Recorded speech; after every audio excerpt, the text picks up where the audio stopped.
As President of the United States, I will always put America first. Just like you, as the leaders of your countries, will always and should always put your countries first.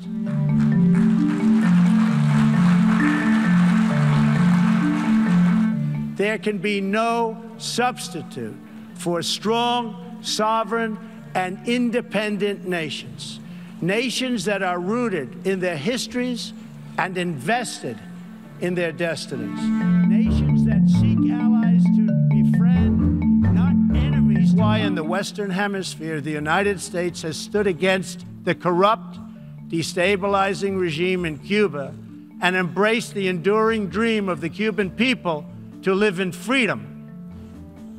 My administration recently announced that we will not lift sanctions on the Cuban government until it makes fundamental reforms.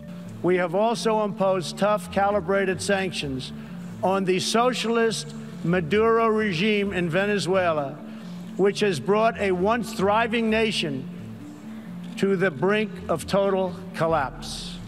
As a responsible neighbor and friend, we and all others have a goal. That goal is to help them regain their freedom, recover their country, and restore their democracy. We are prepared to take further action if the government of Venezuela persists on its path to impose authoritarian rule on the Venezuelan people. It is time for all nations to work together to isolate the Kim regime until it ceases its hostile behavior. The United States has great strength and patience, but if it is forced to defend itself or its allies, we will have no choice but to totally destroy North Korea.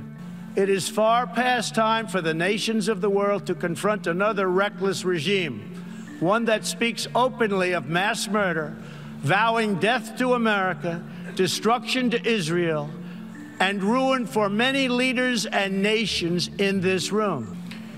It is time for the entire world to join us in demanding that Iran's government end its pursuit of death and destruction.